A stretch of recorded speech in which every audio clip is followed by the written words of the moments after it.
Blood doesn't always roar in your ears. Sometimes it just freezes. Clara stopped breathing when Richard's damp hand slid down her spine. His hot breath reeked of stale coffee and entitlement. She froze, calculating the cost of her paycheck against her dignity. Just like every other time. Then came the quiet scrape of a leather shoe against the linoleum. Leo stood in the doorway. He didn't pull a gun. He didn't yell. He just looked at Richard with eyes like dead pavement, whispering a promise of absolute ruin.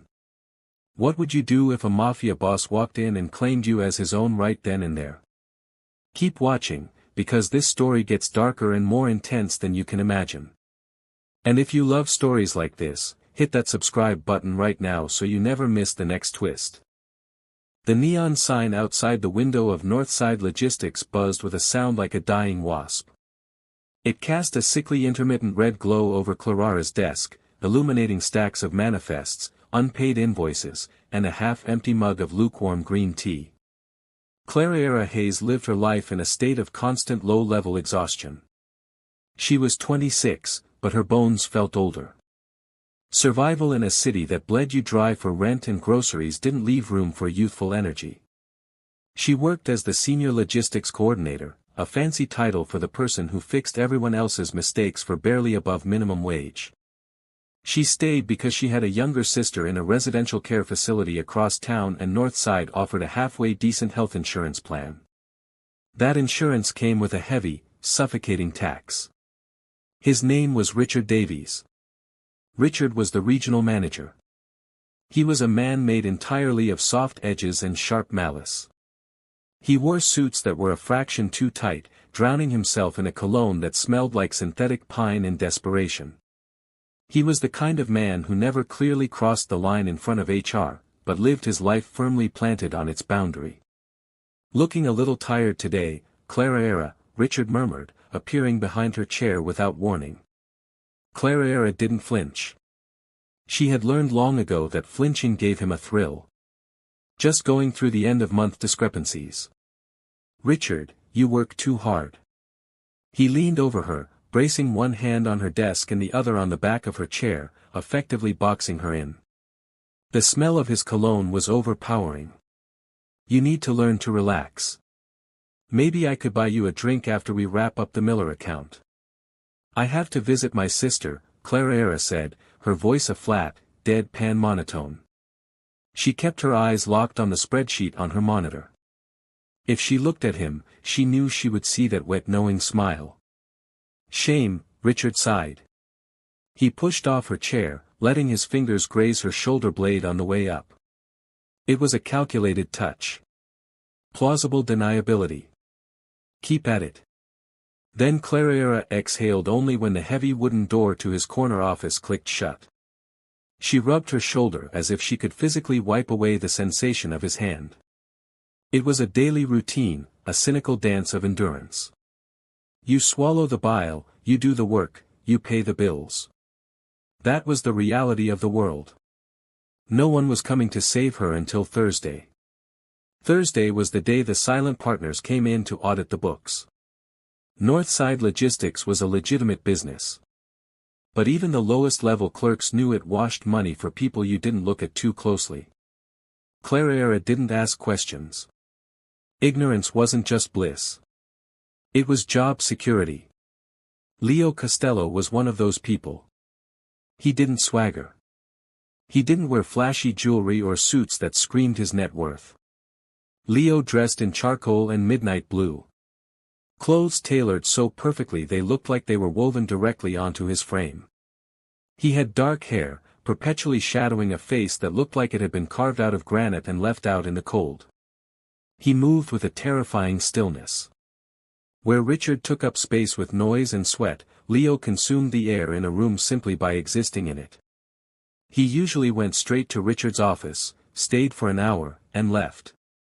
But lately, things had shifted. It started 3 weeks ago. Clara had been working through her lunch break, gnawing on a stale granola bar when a heavy ceramic mug slid onto her desk. Plumes of steam curled from the dark liquid. She looked up startled. Leo was standing there, his hands resting in the pockets of his slacks. "Black tea," Leo said. His voice was a low rumble, rough around the edges, like tires on loose gravel. "You don't drink the coffee here." "Smart.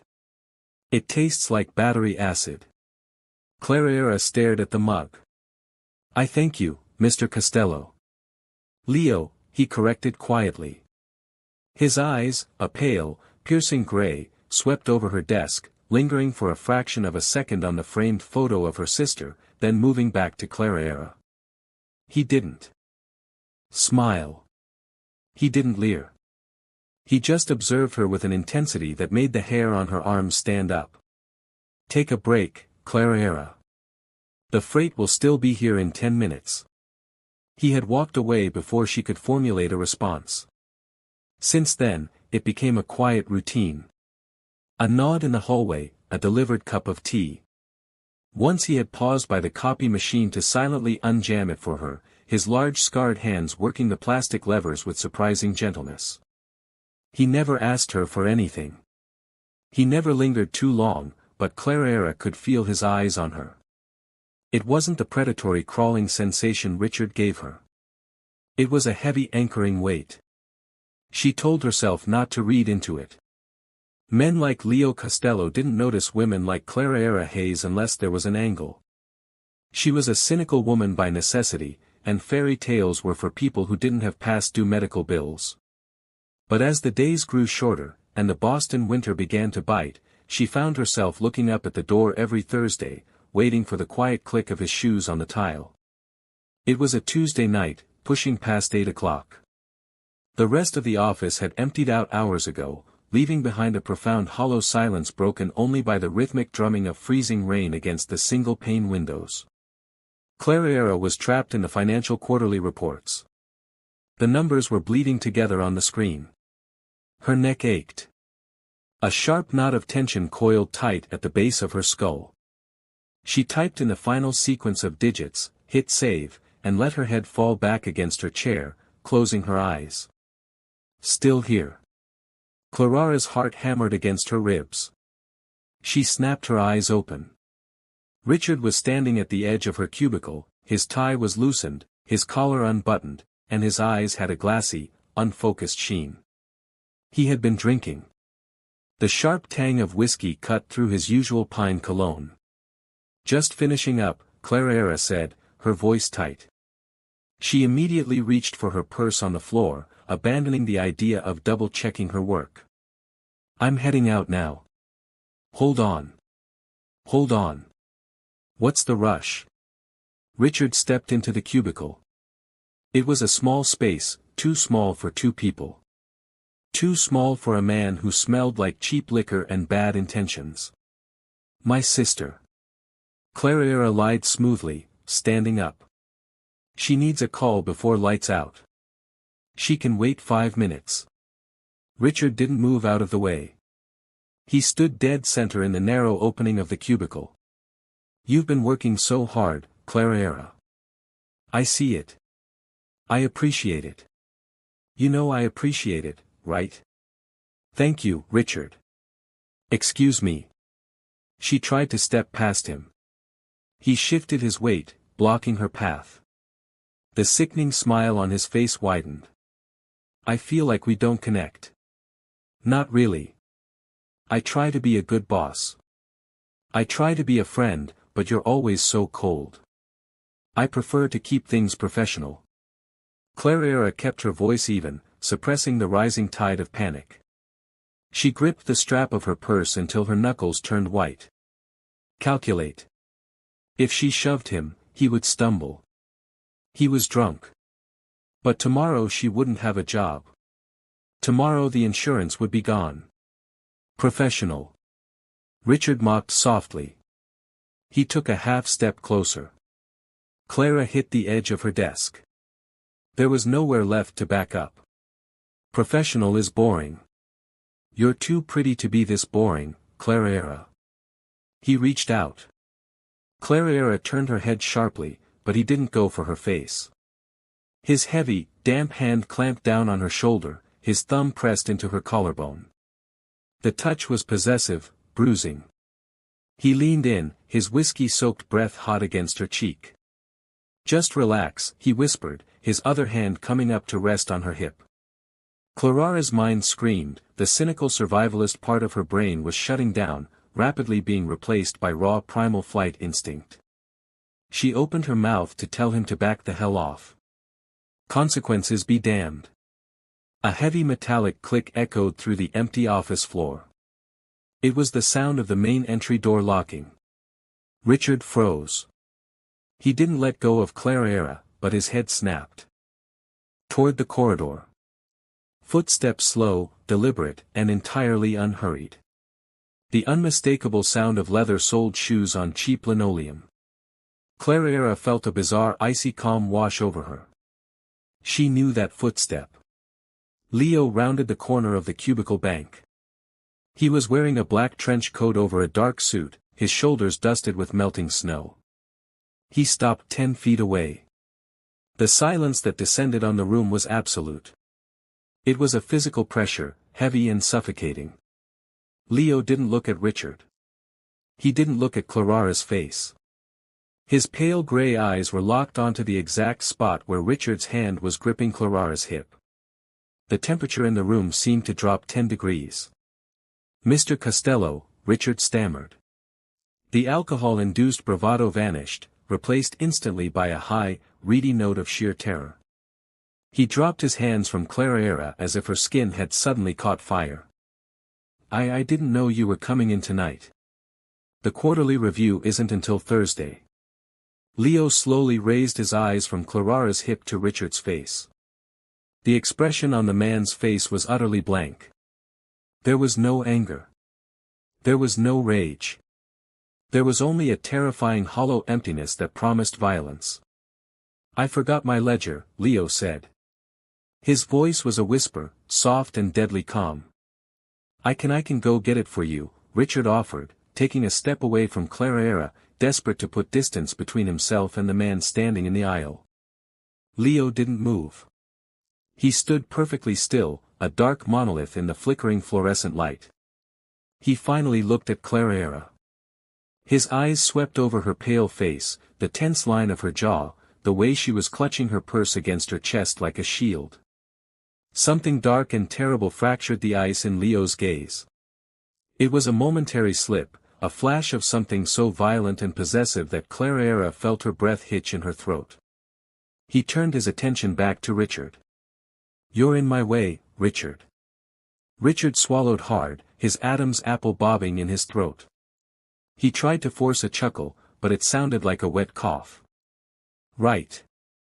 Sorry, Mr. Costello. Just going over some late numbers with Clara here. Dedicated worker, you know." He took a step out of the cubicle, intending to scurry past Leo down the main aisle. He didn't make it. As Richard drew level with him, Leo moved. It wasn't a sprawling cinematic brawl. It was a masterclass in brutal economic violence. Leo's right hand lashed out, gripping Richard by the throat. The momentum of the grab slammed the regional manager backward. Richard hit the edge of a filing cabinet with a sickening thud, the wind leaving his lungs in a sharp hiss. Clara gasped, stepping back against her desk. Leo stepped into Richard's space, pinning him against the metal cabinet. He didn't shout. He didn't raise his voice a single decibel. He pressed his forearm against Richard's windpipe, just enough to cut off the air, just enough to make the man's eyes bulge with panic. Then with his left hand, Leo reached down and took hold of Richard's right hand, the same hand that had just been resting on Clara's hip. Leo gripped Richard's fingers. He bent them backward. Richard tried to scream, but the pressure on his throat turned the sound into a strangled, gurgling squeak. His face turned a mottled purplish red. His feet scrabbled against the carpet. "Look at me," Leo whispered. The sound had carried perfectly in the dead silence of the office. Richard rolled his terrified, watery eyes toward Leo. "I'm going to explain the reality of your situation to you," Leo said, his tone conversational as if he were discussing stock prices. He increased the pressure on Richard's hand. A sharp wet pop echoed in the quiet space as a joint dislocated. Richard convulsed, tears streaming down his face, choking on his own spit.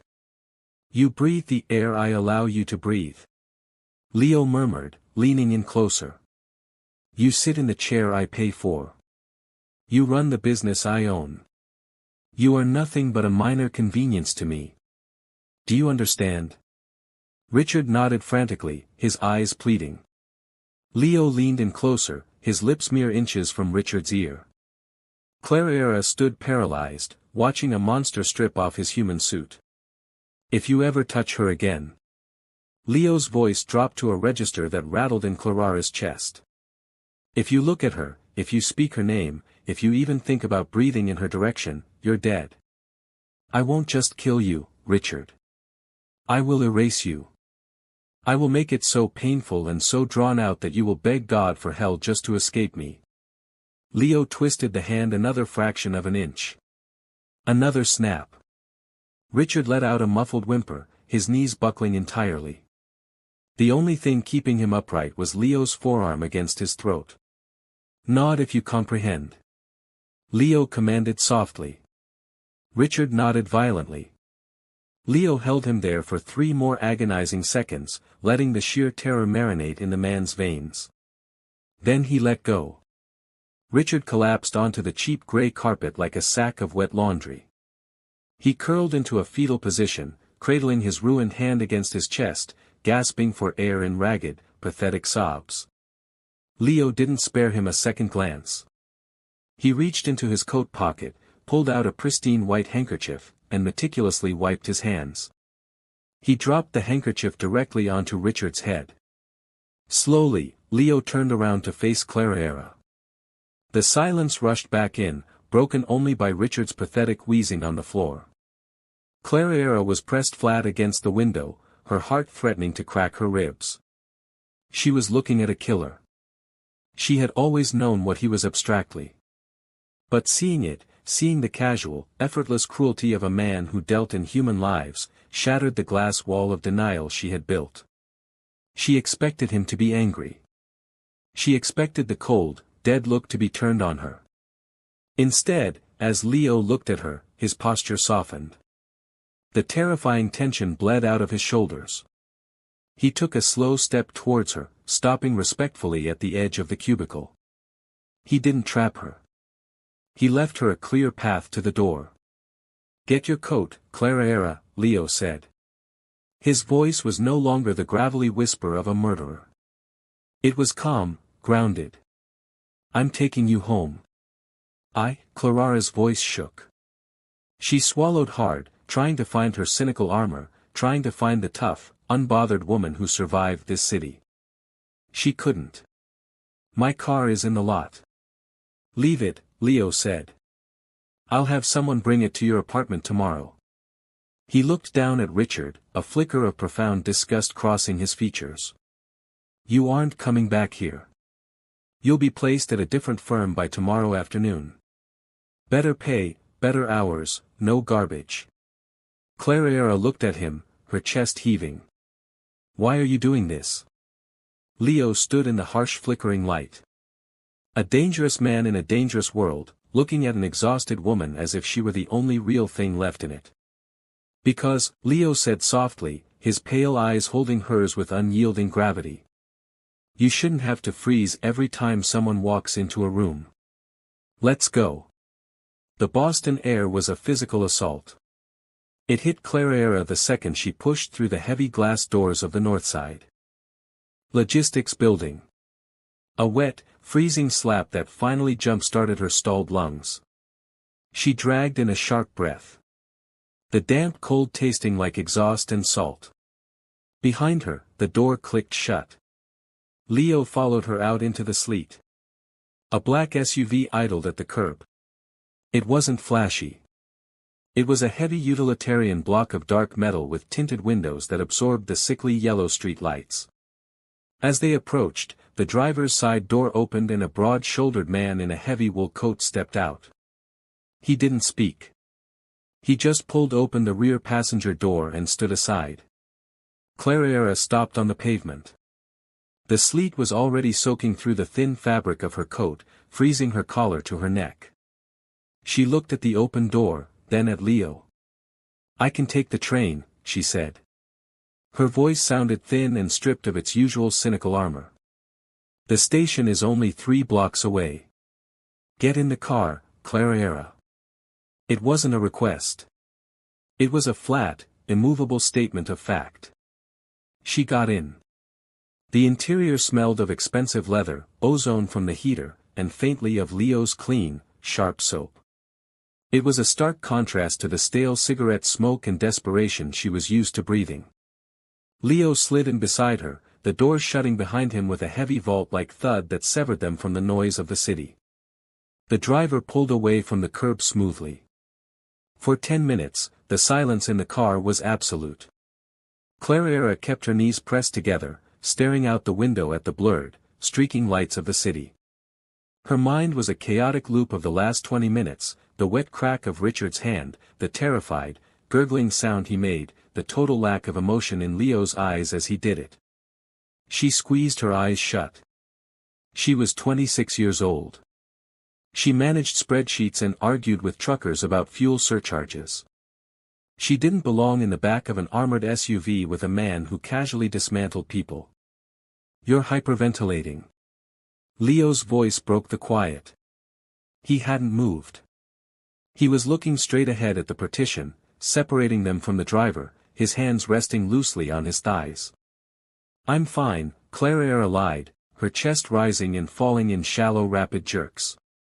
"You're calculating," Leo said quietly. He turned his head, fixing those pale storm-gray eyes on her.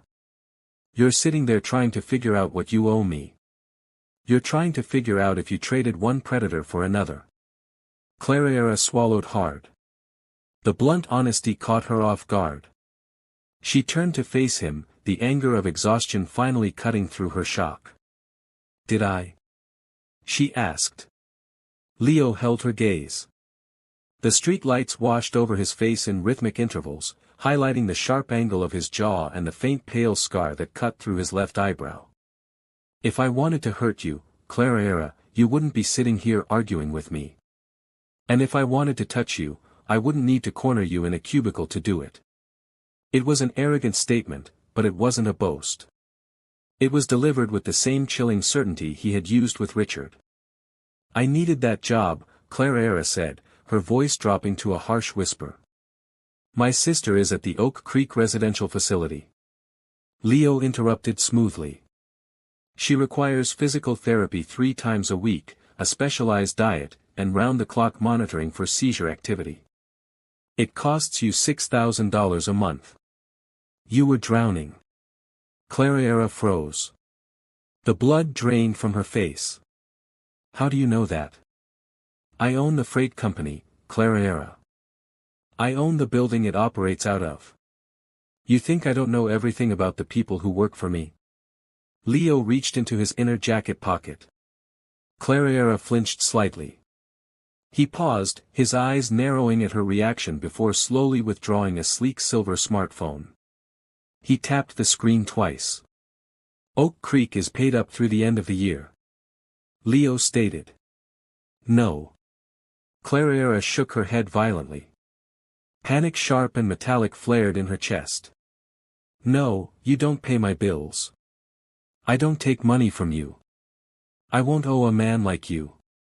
"You don't owe me anything," Leo said, pocketing the phone. "People like you don't do favors for free," Clara snapped, her voice finally rising. She hated the desperation in it. She hated that he had stripped away her independence with a couple of screen taps. "What is the angle? What do you want?" Leo leaned forward, invading her space just enough to make her breath catch. He didn't touch her, but the sheer gravity of his presence pinned her to the leather seat. "I watched you for a year," Leo said softly. "I watched you come in early, exhausted. I watched you eat cheap food so you could pay for a facility you rarely have time to visit. I watched a rat like Richard Davies circle you because he knew you were too desperate to fight back." He stopped, his jaw clenching for a fraction of a second. I am a man who fixes broken systems, Leo continued, his voice dropping to a rough rumble. Your life was a broken system. I fixed it. Accept it. The SUV pulled to a smooth halt. Clara looked out the window. They were parked outside her apartment building in South Boston. The brick facade was crumbling. The front security door had been broken for 6 months. And a harsh yellow street light flickered violently over the trash cans. My driver will be here at 8 tomorrow morning, Leo said, leaning back into his seat, restoring the distance between them. He will take you to your new office. You'll sign the paperwork. Your salary is tripled. Your medical benefits are comprehensive. Clara gripped the door handle. She felt entirely unmoored. The cynical worldview that had kept her safe was useless here. Why, Leo? She asked one last time, her voice cracking. Leo looked out his own window, refusing to meet her eyes. Because it offended me that you had to worry. Go inside, Clara. Lock your door. The morning light was unforgiving. It filtered through the cheap vinyl blinds of Clara's bedroom, casting harsh striped shadows across the scuffed hardwood floor. Clara sat on the edge of her mattress, fully dressed, staring at the wall. She had slept for exactly 2 hours. Every time she closed her eyes, she heard the wet snap of Richard's fingers. At exactly 7:55 a.m., there was a heavy rhythmic knock on her apartment door. She walked into the living room, her steps heavy. She unlocked the deadbolt and pulled the door open. The same broad-shouldered driver from the night before stood in the dim hallway. He held out a familiar set of keys, her car keys, and a thick manila envelope. Miss Hayes, the driver said. His voice was a deep baritone, surprisingly polite. My name is Arthur. Your vehicle has been detailed and parked in the secured lot 2 blocks over. The parking fees are covered for the year. Clara stared at the keys dangling from his thick fingers. She took them, then accepted the envelope. Thank you, Arthur. My car is downstairs whenever you are ready. He didn't wait for a reply, simply turning and heading down the creaking staircase. Clara went back into her kitchen and sat at the wobbly formica table. She tore open the envelope. Inside was a sleek, heavy stock folder bearing the logo of Apex Global Freight. It was an import-export firm operating out of the Seaport District. Legitimate, high-end. She flipped open the employment contract. Logistics Director. She scanned the numbers. Leo hadn't lied.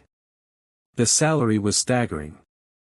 It was enough to move out of this terrible apartment. It was enough to buy her sister the specialized wheelchair she desperately needed. It was enough to actually breathe. She flipped to the signature page. At the bottom, already signed in a sharp angular scroll, was the name, Leo Costello, Chief Executive Officer. Clara traced his signature with her index finger. It felt like a trap, a beautiful velvet-lined trap. She was trading a sleazy middle manager for a man who ruled an underworld empire, a man who broke bones with the casual indifference of a person snapping a dry twig. But as she looked around her kitchen at the leaking faucet, the cracked linoleum, the stack of past-due utility bills sitting on the counter, the cynicism that usually protected her felt flimsy and inadequate. She grabbed her coat and walked out the door. Arthur drove her to the Oak Creek facility first. She needed to see Chloe before she made a decision that would bind them both to a monster. The facility was bright, smelling of antiseptic and lavender. Clara walked down the long corridor to room 214. Chloe was sitting in a chair by the window, watching the morning traffic. She was 20, but her fragile frame and the severe contractures in her hands made her look much younger. Clara. Chloe smiled, her speech slow and deliberate. Clara knelt beside the chair, taking her sister's twisted hands in her own. Hey, Bug. How are you feeling today? Good. The physical therapist said, I'm getting stronger. Chloe looked at Clara's face, her brow furrowing. You look different, not so tired. Clara swallowed the knot in her throat. I got a new job, Chloe. A really good one. We aren't going to have to worry about the bills anymore. Chloe's eyes widened. Really? You don't have to go back to that place with the bad man. Clara's breath hitched. She hadn't realized Chloe knew about Richard. She had tried so hard to keep the toxicity of her life away from her sister. No, Clara whispered, squeezing Chloe's hands. I never have to go back there again. Good, Chloe said firmly. I didn't like how you looked when you came from there. You looked gray. Clara stayed for an hour, feeding Chloe her breakfast and brushing out her hair. When she finally walked back out to the waiting SUV, her resolve had hardened into something cold and sharp. She would take the job. She would take the money, but she would not become a pawn. Arthur, Clara said as she climbed into the back seat. Take me to Apex Global. Apex Global Freight did not look like a front for organized crime. It occupied the top 3 floors of a gleaming glass spire in the seaport district overlooking the harbor. The lobby was expansive, paved with white marble and manned by security guards in tailored suits who looked less like rent-a-cops and more like private military contractors. Clara bypassed the reception desk. She clutched the manila folder to her chest like a shield. She didn't wait to be announced. She followed the directory to the executive suite on the 32nd floor. The woman sitting outside the CEO's office was striking, efficient, and clearly expecting her. Miss Hayes, the assistant said, standing up. Mr. Costello is finishing a call. You can go right in. Clara pushed open the heavy oak doors. The office was massive, bathed in natural light from the floor to ceiling windows. Leo was standing behind a massive mahogany desk, phone pressed to his ear. He wore a crisp white shirt, the sleeves rolled up to expose heavy forearms corded with muscle and faintly marked by old faded ink. He finished his conversation in rapid fluent Italian, hung up the phone, and looked at her. He didn't look surprised. He looked exactly as he had the night before, impossibly still, a quiet storm contained within a bespoke suit. Clara walked to the center of the room and dropped the folder onto his pristine desk. The smack of paper against wood echoed loudly. I am not a rescue dog, Leo, Clara stated. Her voice was steady, betraying none of the absolute terror vibrating in her chest. Leo looked down at the folder, then slowly raised his eyes to meet hers. Good morning to you, too, Clara. I went to the facility, she continued, refusing to let him derail her. I saw the balance. You paid off $80,000 in medical debt overnight. You tripled my salary. You gave me a car detail, a driver, and a job I haven't interviewed for. You're qualified, Leo said calmly. He walked around the desk, stopping a few feet away from her. He leaned his hip against the edge of the mahogany, crossing his arms over his chest. I reviewed your work at Northside. You were running that branch single-handedly while Davies drank his lunch. Apex needs a logistics director who doesn't cut corners. Stop it. Clara snapped. Stop pretending this is just business. Men like you don't do this out of the goodness of their hearts. Leo's expression darkened slightly. The air in the room seemed to pull tight. Men like me. And what kind of man is that, Clara? A killer, she said. The word hung in the air, blunt and dangerous. A mobster, a criminal. I'm cynical, Leo, not stupid. I know what Northside was. I know what you are. Leo didn't flinch. He didn't deny it. He just watched her, his pale eyes tracking the pulse beating rapidly at the base of her throat. And yet you're standing in my office yelling at me. Leo murmured. You have a spine, Clara. I've always admired that about you. I didn't come here for your admiration. She fired back. I came here to set the ground rules. Leo tilted his head, a faint dark amusement flickering in his eyes. Ground rules for me. Yes, for you, Clara said, stepping closer, driven by a sudden, reckless surge of adrenaline. I will sign the contract. I will take this job because my sister needs it and because I refuse to go back to being a victim. I will run your logistics department flawlessly. But that is where it ends. She pointed a finger at his chest. You do not own me.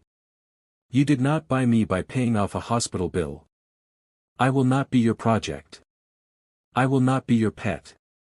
And I will definitely not be collateral when your real business catches up with you.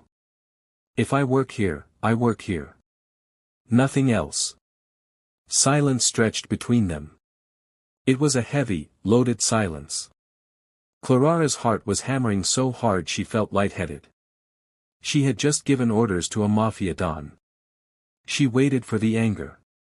She waited for him to reach out and remind her exactly how dangerous he was.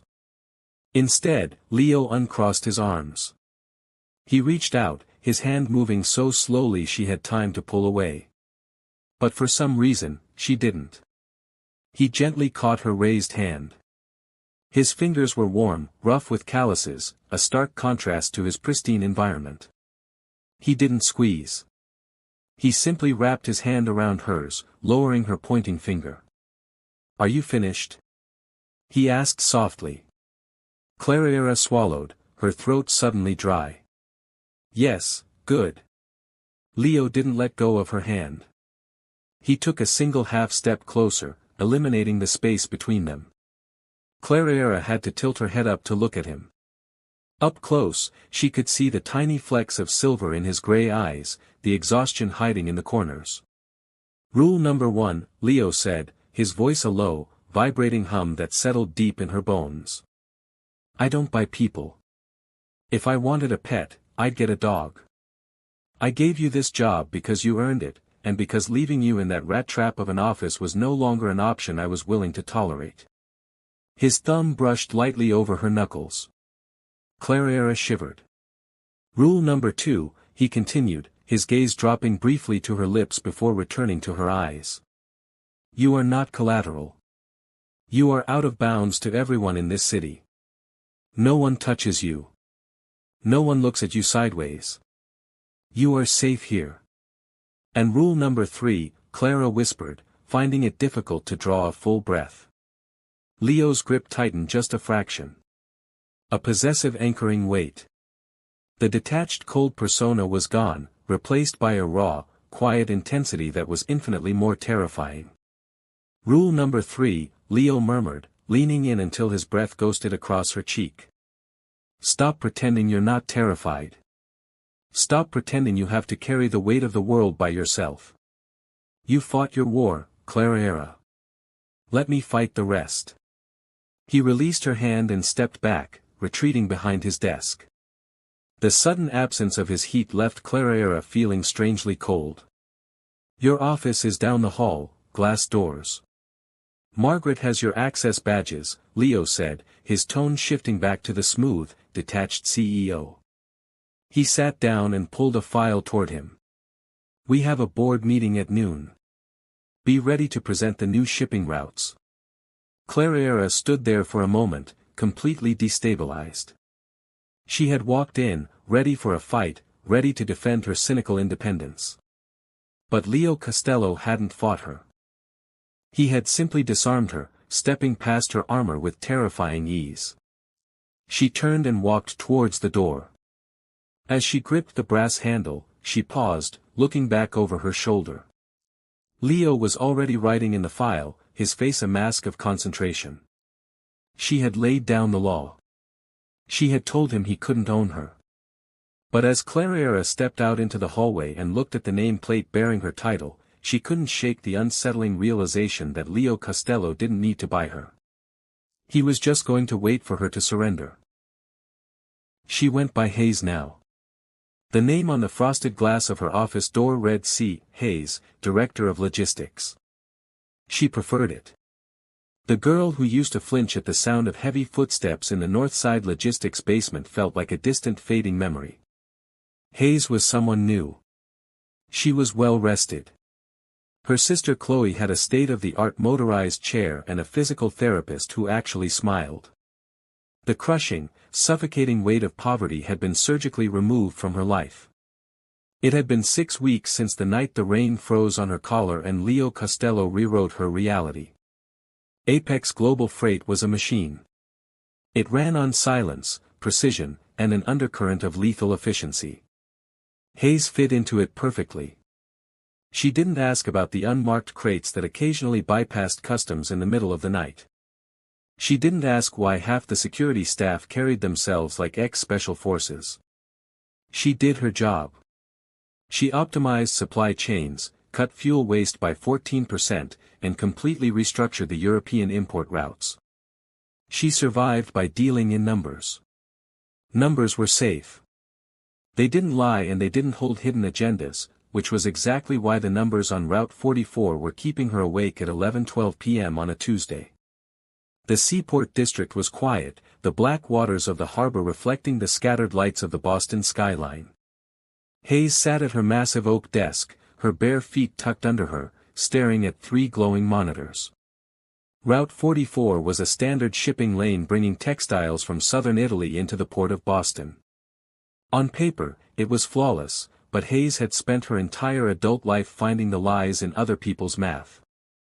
She pulled up the fuel consumption logs. She cross-referenced them with the dry weight manifests and the ship's displacement drafts. A cold knot formed in her stomach. The fuel burn was wrong. A cargo ship carrying textiles didn't burn diesel at that rate unless it was fighting a massive headwind for 2 straight weeks, which the weather data proved false, or unless the ship was sitting substantially lower in the water than the manifest claimed. Something was on those ships, something incredibly heavy, and it wasn't on the official books. Hayes didn't hesitate. She didn't second-guess herself. The cynical survivalist in her knew that in a legitimate company, you flagged an anomaly to HR. In a company run by the Mafia, an anomaly meant someone was stealing from a man who broke bones for sport. She printed the logs, shoved the papers into a manila folder, and walked out of her office. The executive suite was mostly dark, save for the heavy oak doors at the end of the hall. Light spilled from the gap at the bottom. 2 men stood outside. One was Thomas, the quiet, massive driver who still picked her up every morning. The other was Dominic, one of Leo's lieutenants. Dominic wore flashy suits, smiled too much, and looked at Hayes like she was a stray cat Leo had dragged in out of the rain. "Miss Hayes," Thomas nodded, his posture relaxing slightly. "I need to see Leo," Hayes said. Dominic checked his gold Rolex, a condescending smirk pulling at his lips. "It's late, sweetheart. The boss is going over the quarterly cash flow. Why don't you go back to counting paper clips?" Hayes didn't look at Dominic. She kept her eyes on Thomas. "Thomas, if I don't walk through those doors in the next 10 seconds, a federal RICO investigation is going to get this company by Christmas. Open the door." Dominic scoffed, stepping into her path. "Listen here, you little. Let her in." The voice came through the heavy oak, low, gravelly, absolute. Thomas smoothly stepped in front of Dominic, placing a massive hand on the lieutenant's chest and opened the door for Hayes. Leo was at the head of the conference table, his suit jacket discarded, his tie loosened. The table was covered in ledgers and blueprints. He looked exhausted, the shadows under his gray eyes stark in the harsh overhead light. But the moment Hayes walked in, his entire physical focus shifted to her. The tension in his jaw softened. "I found a blind spot," Hayes said, walking straight to the table. She didn't wait for permission. She dropped the open folder over his ledgers. Leo didn't look at the papers. He looked at her. "You're here late. Route 44. Hayes continued, ignoring his observation. She tapped the spreadsheet with a manicured fingernail. "It's supposed to be hauling Italian silk and raw cotton. High volume, low weight, but look at the fuel consumption over the last 4 transatlantic crossings." Leo finally dropped his gaze to the numbers. His mind was sharp. He saw the discrepancy almost immediately. A faint dangerous crease formed between his brows. The fuel burn implies a massive weight increase. Hayes said, her voice dropping into the cold clinical register she used when dismantling a broken system. Someone is piggybacking on your legitimate manifest. They're loading something heavy. Machinery, munitions, gold, bullion, I don't know. But they are using your ships to move it. And they are hiding the weight by falsifying the displacement drafts at the port of origin. The room went terrifyingly quiet. The air pressure seemed to drop. Leo traced the column of numbers with his index finger. Who signed off on the loading manifest in Naples? Hayes flipped to the second page. Dominic. The silence shattered. The conference room doors slammed open. Dominic stood in the threshold, his face flushed red, his hand hovering dangerously close to the inside of his suit jacket. Thomas was right behind him, a suppressed pistol already drawn and pointed squarely at the base of Dominic's skull. She's lying, Dominic spat, his eyes darting frantically from Leo to Hayes. She's a glorified secretary, Leo. She doesn't know how the old world works. You're going to take the word of some civilian over a made man. Leo didn't shout. He didn't even stand up. He just leaned back in his leather chair, the picture of lethal composure. She isn't a civilian, Dominic, Leo murmured, his voice laced with frost. She's the only reason you aren't currently being indicted by the DEA for trafficking unauthorized weapons on my ships. Hayes felt a jolt of shock. Weapons. The heavy cargo was weapons. Dominic's face lost all its color. He knew the math didn't lie, and he knew Leo had just done the math. The lieutenant made a fatal miscalculation. He panicked. He lunged forward, bypassing Leo, aiming straight for the weakest target in the room. He grabbed Hayes by the upper arm, hauling her backward and yanking a snub-nosed revolver from his jacket, pressing the barrel hard against her ribs. Back off, Dominic screamed, his composure entirely dissolved. Thomas, drop the gun or I blow a hole through her spine. Hayes didn't scream. She didn't freeze. The girl who had cowered in front of Davies was dead. She looked down at Dominic's hand on her arm. She felt the cold steel digging into her side. And then she looked across the table at Leo. Leo Costello had stopped breathing. The quiet, controlled CEO vanished entirely. In his place was the apex predator of the Boston underworld. The sheer unadulterated violence radiating from his eyes was blinding. Dominic, Leo whispered. It was a sound that belonged in a nightmare. Take the gun away from her ribs.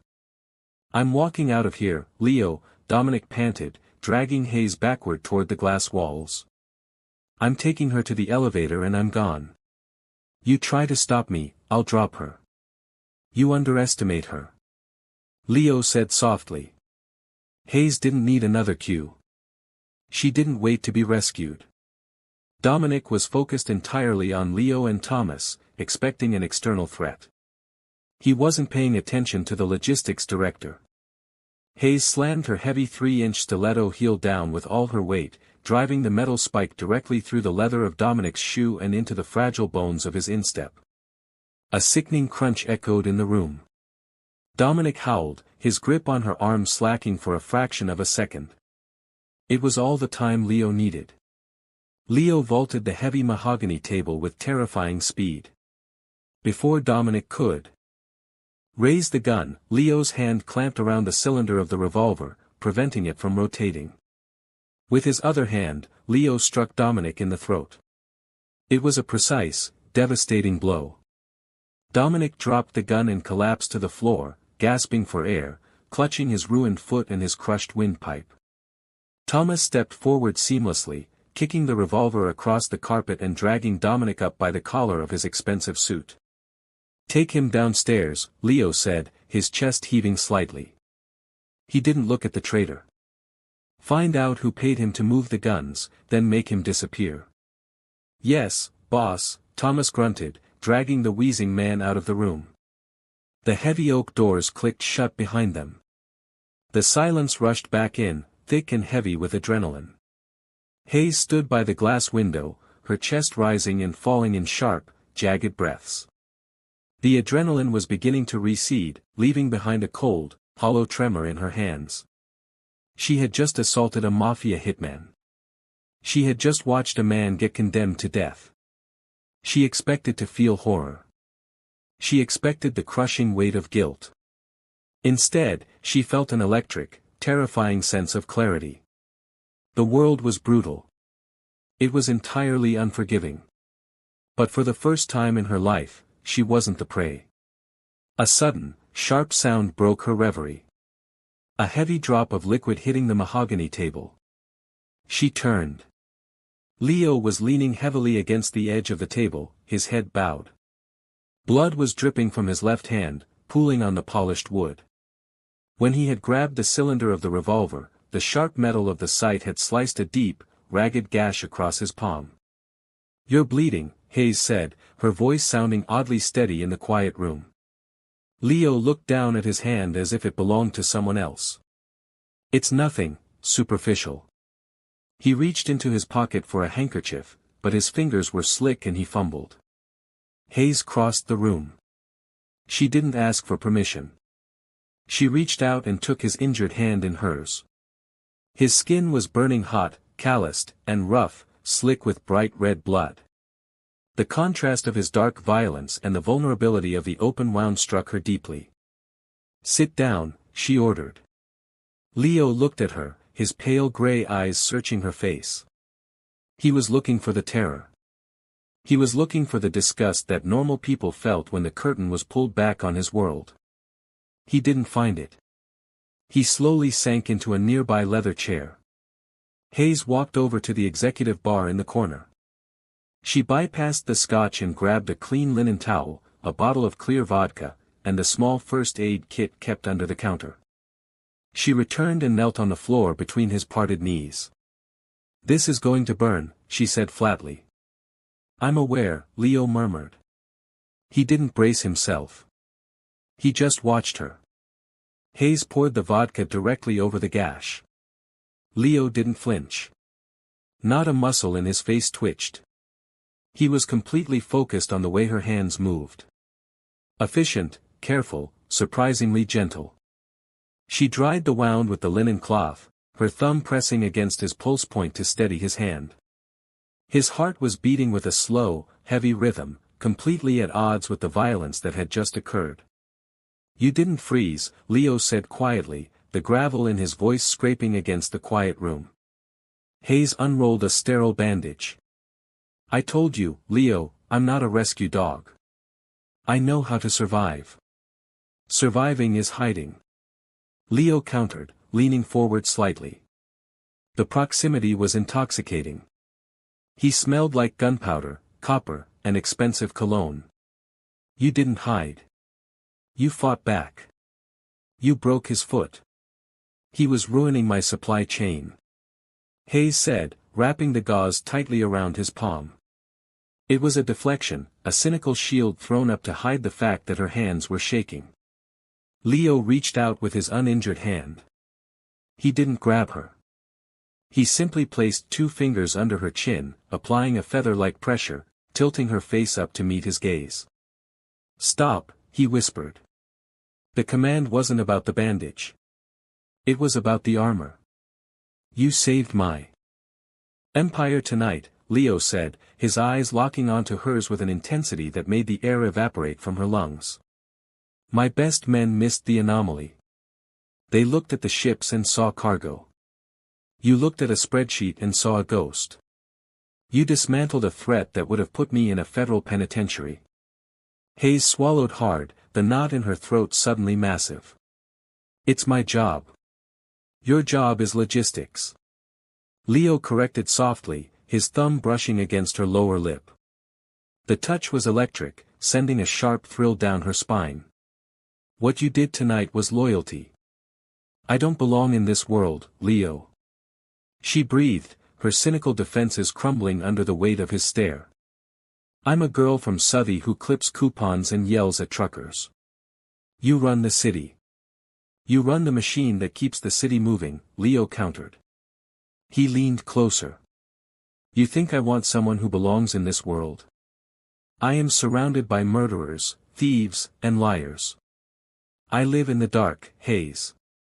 You are the only person who looks at me and sees something worth fixing. He dropped his hand from her chin and cupped the side of her face. The warmth of his palm, the slight roughness of his skin was an anchor. I told you the day you walked into this office, Leo murmured, his lips a breath away from hers. You are out of bounds. No one touches you. Dominic broke that rule. He is going to die for it, and I don't feel a shred of remorse. The raw unvarnished truth of his confession shattered the last wall between them. He wasn't pretending to be a good man. He was offering her exactly what he was, a monster entirely devoted to keeping her safe. Hayes leaned into his touch. She closed her eyes, the exhaustion of fighting the world alone finally breaking her. Then don't let them touch me, she whispered. Leo let out a ragged breath. He closed the distance, capturing her lips in a kiss that was entirely devoid of hesitation. It wasn't gentle. It was desperate, heavy, and intensely possessive. It felt like a claiming. Hayes didn't pull away. She grabbed the lapels of his ruined shirt, pulling him closer, kissing him back with a fierce answering heat. The sterile, cold environment of the boardroom melted away, replaced by the overwhelming reality of the man in front of her. When they finally broke apart, the silence in the room felt different. It was no longer heavy with adrenaline. It was thick with a new, terrifying permanence. Leo rested his forehead against hers. You're bleeding. Hayes blinked, confused. She looked down. The side of her white silk blouse was stained with a small patch of red. Dominic's gun sight had caught her when she stomped on his foot. She hadn't even felt it.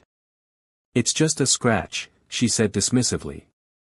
Leo's eyes darkened, the silver in his irises flashing dangerously. He stood up, pulling her to her feet with him. He didn't let go of her hand. Come on, Leo said, his voice leaving no room for argument. Where are we going? My penthouse. Leo hit a button on his desk, summoning his private elevator. I am cleaning that cut, and then you are going to sleep. I will handle the rest of the garbage in this company. Hayes looked at the mess on the conference table, the blood, the ledgers, the discarded gun. A few hours ago, she would have panicked. She would have calculated the cost, the risk, the potential for ruin. Now she just looked at Leo. She saw the absolute certainty in his eyes. Okay, she said simply. The penthouse was exactly what Hayes expected, and yet entirely surprising. It occupied the top 2 floors of a luxury high-rise overlooking the Charles River. It was vast, silent, and decorated in stark, minimalist tones of charcoal and slate. But there were signs of humanity scattered throughout. A half-finished crossword puzzle on the kitchen island, a stack of worn history books on the coffee table, a vinyl record player sitting next to an impressive collection of jazz albums. It was the home of a man who craved quiet. Leo led her into a massive marble-tiled bathroom. He sat her on the edge of the sunken tub and retrieved a first aid kit that made the one in the office look like a toy. He didn't speak as he worked. He carefully unbuttoned the side of her ruined silk blouse, his knuckles gently grazing her skin. The touch was agonizingly tender, a stark contrast to the violence he was capable of inflicting. He cleaned the shallow scratch on her ribs with antiseptic, his jaw clenched tight. It really is just a scratch, Leo, Hayes whispered, the silence stretching too long. He put a gun to you, Leo replied, his voice barely a rasp. He taped a piece of gauze over the cut, his fingers lingering on her waist. I watched a man hold a weapon against your ribs, and for 3 seconds, I didn't know how to guarantee your survival. I have never been powerless in my entire life. I hated it. He looked up at her, the mask of the untouchable Mafia Don completely gone. He looked exhausted, haunted. You weren't powerless, Hayes said, reaching out to touch the faint scar above his eyebrow. You stopped him. You stopped him. Leo corrected, a faint dark smile touching the corners of his mouth. You put a stiletto through his foot. I think I'm slightly terrified of you, Hayes. Good. She breathed. You should be. I manage your spreadsheets. I know exactly how much you spend on dry cleaning. Leo let out a low, rough laugh, the sound vibrating against her palms. He leaned his face into her hands, closing his eyes for a moment. It was a gesture of complete uncharacteristic surrender. The man who ruled the city with an iron fist was actively seeking comfort from the woman who balanced his books. What happens tomorrow? Hayes asked, the logistical side of her brain refusing to completely shut down. The weapons on Route 44. The people Dominic was working for. They're going to realize their shipment isn't coming. Leo opened his eyes. The softness vanished, replaced by cold, calculating steel. Tomorrow, I send a message. Leo stated calmly. The weapons will be dumped into the Atlantic. The people who bought Dominic will receive his Rolex in the mail covered in his blood, and they will learn that Apex Global is no longer vulnerable. He stood up, offering her his uninjured hand. But that is tomorrow's war, Leo murmured, pulling her up against his chest. Tonight you are going to sleep in my bed, and I am going to stand outside the door if I have to make sure you know you are safe. Hayes looked at him. The cynical girl from Southie would have bolted. She would have called an Uber and run back to the leaking faucet and the crushing debt, preferring the devil she knew. But Hayes wasn't that girl anymore. She had walked through the fire, and she had found a man who didn't want to burn her. He wanted to watch the world burn for her. You don't have to stand outside the door, Leo, Hayes whispered, her hands sliding up his chest to wrap around his neck. Leo's breath hitched. His arms banded around her waist, pulling her flush against him. He buried his face in the crook of her neck, inhaling deeply as if drawing his life force directly from her skin. Are you sure? He asked, his voice muffled against her collarbone. Once you cross this line, Hayes, I won't let you go. I will give you anything you want. I will burn down anyone who looks at you wrong, but I will not let you walk away. It was a warning. It was a promise of total inescapable possession. I'm not going anywhere, Hayes answered, pressing a kiss to the side of his jaw. Someone has to fix your fuel efficiency ratios. In the dark, quiet sanctuary of the penthouse, high above the dirty, violent city, Leo Costello finally stopped fighting the war in his head. He picked her up, her legs wrapping instinctively around his waist, and carried her into the bedroom. The transition was complete. She had started as a victim, a casualty of a broken system run by men like Davies, who, rumor had it, was currently managing a rat-infested basement warehouse for a rival company, jumping at shadows and drinking himself to death. She had become the director, the anchor, the bleeding edge of Leo Costello's empire. She didn't need a fairy tale. She had reality. And the reality was that the most dangerous man in Boston belonged entirely to her. If your heart was pounding when Hayes finally took control and stood her ground in the boardroom, you are not alone. That is the power of a woman who knows her worth and the dark unyielding devotion of a man who will burn the world down to keep her safe.